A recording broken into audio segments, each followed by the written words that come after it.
Welcome back to another homework video guide on factoring trinomials.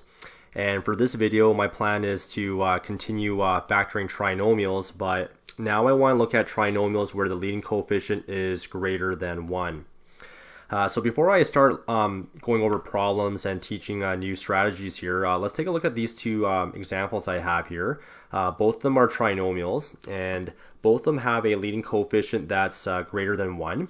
In this video, in these two examples, the leading coefficient here is 2 for both of them. But the way you approach these problems is actually quite different. One problem is a little bit easier, and the other problem requires a different factoring technique. So when you're figuring out how to factor trinomials, you want to look at the rest of the numbers in the trinomial. So I'm highlighting the rest of the numbers there in blue. And in the very first example, you'll notice that the 2, the 6, and the 108, they have a common factor. So when I mean common factor, there's a number that actually divides all three of those numbers at the same time, and that number is 2. In this case, 2 is the greatest common factor, and what you can do is you can pull 2 out from the trinomial by dividing every single term by 2. And if I do that, I would get n squared. 6 divided by 2 is 3, so plus 3n. There's a minus sign here, so minus. And 108 divided by 2 is 54. So in this very first example, since there's a common factor, you can actually pull that common factor out. And now you're able to factor this trinomial on the inside. And this trinomial is a bit easier to factor because you can set up a table here. And the goal is you want to find two numbers that multiply to negative 54. And those two numbers also need to add to positive 3. And we've done quite a bit of these kind of problems in the past. So let's do this one. Let's just do this question to start off. And the two numbers that multiply to negative 54, I'm thinking about 6 and 9. And since I need to get to a 3, I should put a minus sign on that 6. So negative 6 times 9 is negative 54. And negative 6 plus 9 is 3. And after that, it's pretty easy to factor. The 2 remains. Then you split up the trinomial into 2 brackets. Since you have an n squared there, you can put an n here and an n there. And the numbers here are now negative 6 and 9. So this would be negative 6 and plus 9. And that would finish off the problem. So we did a few of those problems in the previous video. But for this particular video, I want to go over questions where there is no common factor.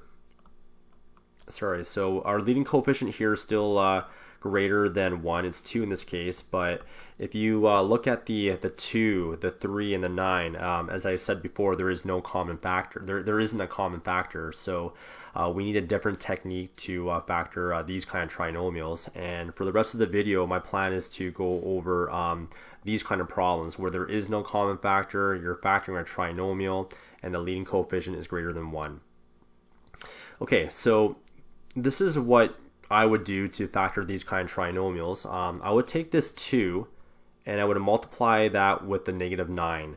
So 2 times negative 9 is negative 18. So that part there is a little bit different already. The next part is a little bit similar. You want to set up a table here, and the number that you're looking for now is negative 18. You need two numbers that multiply to negative 18, and those two numbers need to add to 3. Alright, so two numbers that multiply to negative 18 and add to 3. I'm thinking about the numbers 6 and 3. So 6 times 3 gives me the 18, but I need a negative 18, so let's put a minus sign in front of the 3 there. So that should fix the problem now. So 6 times negative 3 is negative 18, and 6 minus 3 is going to be 3. Alright, so that combination works. The next thing that you want to do is you want to set up 2 brackets, so that's very similar. Now this part's a little bit different. I'm going to circle the 2n here, the 2n. This is key. For this problem, just write out 2n for your first 2 brackets. So 2n and 2n. So that part's a little bit different. And now you want to look at your 6 and your negative 3. You want to put the plus 6 and the negative 3 into the brackets. And the next thing you want to do is you want to just simplify the trinomial, and then you'll be finished. If I look at the numbers 2 and the 3, I can't reduce those numbers. So I will write that down as just 2n minus 3. I'll just recopy it down. I don't need to change it. But over here, I have a 2 and I have a 6. So this is a different part or a different technique to the problem as well. You want to think about the 2 and the 6 as a fraction. So if I have 2 over 6, I can reduce that fraction to 1 over 3, right? So there, I can divide the top and bottom by 2 and I get 1 over 3. Same idea here. This green 2 will now become a 1 and this 6 will now become a 3. So now my factor form becomes 1n plus 3. And in order to finish off the problem, you don't really need to have the 1 there, although it's not correct, but just get rid of the 1 there and your final answer is n plus 3 times 2n minus 3.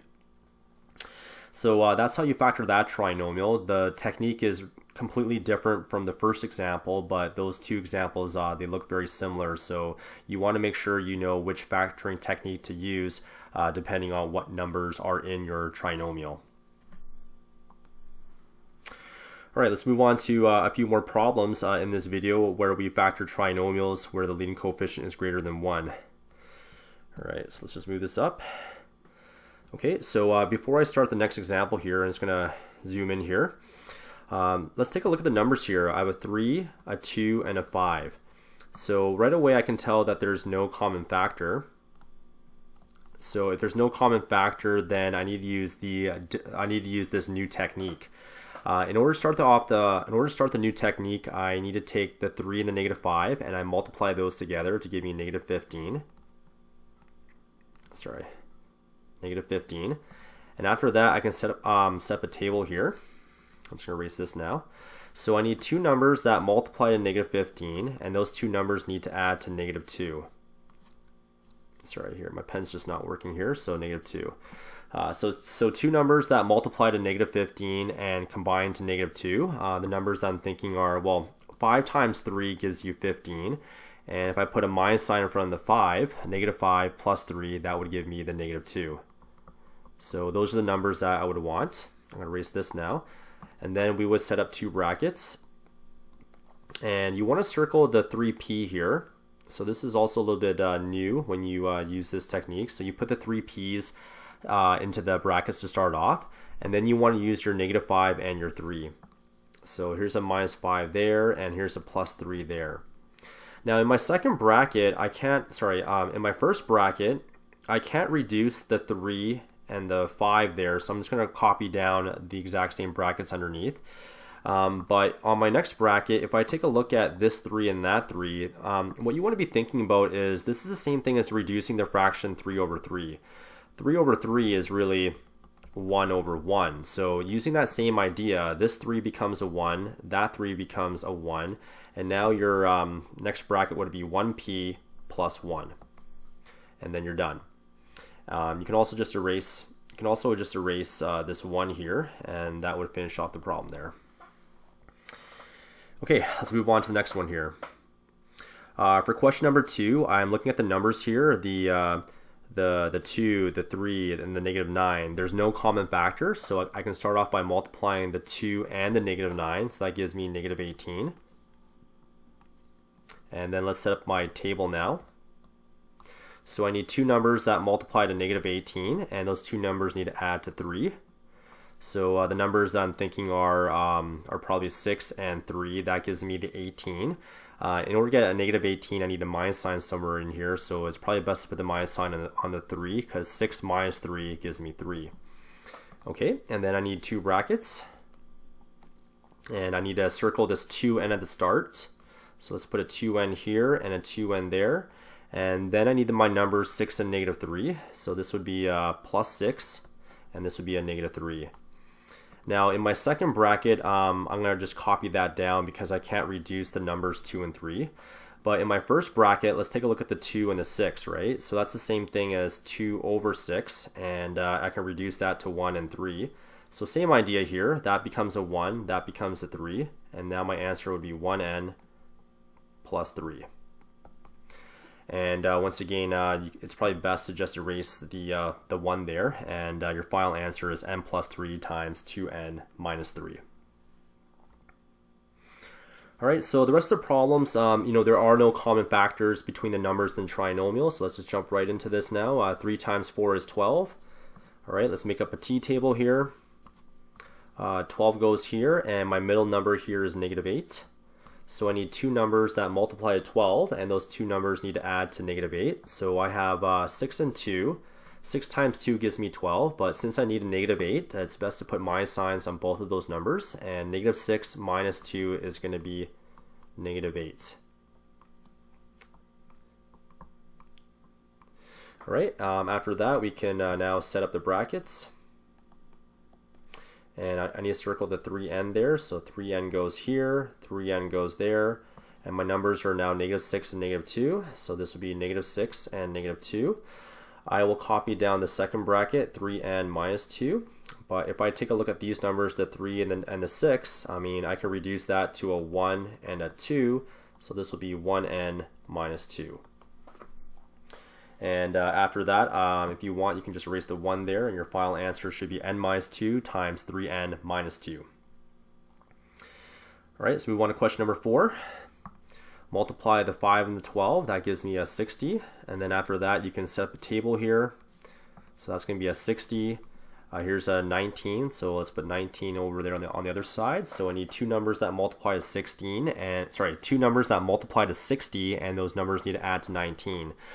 60 is a big number, so you can break it down by starting with 1. 1 times 60, 2 times 30, 3 times 20, and 4 times 15. Now, when I look at all those combinations, this is the combination I think is going to work the best. 4 times 15 is 60, and 4 plus 15 is going to be equal to 19. All right, so let's set up our two brackets. And the number that I need to look at, or the term that I need to look at, is that 5n. So here's a 5n here and a 5n there. And now I need to look at the 4 and the 15. So this will be plus 4, and this will be plus 15. The very first bracket I can't reduce. The 5 and the 4, there's no number that divides both of those numbers at the same time. But if I take a look at the 5 and the 15, I can definitely reduce those. This is going to become a 1, and that's become a 3. So this will be 1n plus 3. And I'll erase that 1, and final answer is 5n plus 4 and n plus 3. Alright, so two more examples to go, and then we're finished this video. Let's go ahead and multiply these numbers. 2 and 5, that gives me 10. Then let's set the table here. So I need two numbers that multiply to 10, and those two numbers need to combine to 11. So just one sec here, 11. So the numbers that I'm thinking are 1 and 10. 1 times 10 is 10, and 1 plus 10 is 11. All right, let's set the two brackets now. And let's take a look at this first term here, 2v. I need a 2v here and 2v there. That's the one part of this technique that you need to get very comfortable with, is that when you set the brackets, you need that first term, 2v, on both of the brackets. And then there's a 1 and a 10. So this will be a plus 1 and a plus 10. All right, the first bracket, we can't really simplify that, so that'll be a 2v plus 1. And if I look at the 2 and the 10, that becomes a 1 and that becomes a 5. So this will be a 1v plus 5.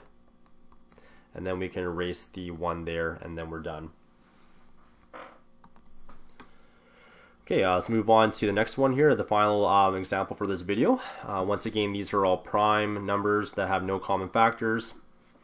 And so that we can use the main technique for this video. 2 times 2 is 4. All right, then we can set up a table here. I need two numbers that multiply to 4. And then those two numbers need to add to 5. And this one's not too bad. I think the numbers 1 and 4 would work the best. 1 times 4 is 4, and 1 plus 4 is 5. And then we can separate brackets here. And once again, this is one of the key parts of this new strategy here. That first term is 2n, so I need a 2n on both of the brackets. And my numbers are 1 and 4 now, so let's put a plus 1 and plus 4 here. And since the first bracket doesn't really break down or simplify, I can copy that down. But if I take a look at the 2 and the 4 there, I can reduce those, like reducing fractions.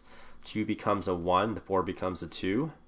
Now this is 1n plus 2, And once again, you can finish this question off by getting rid of the 1 there. So final answer, 2n plus 1 times n plus 2.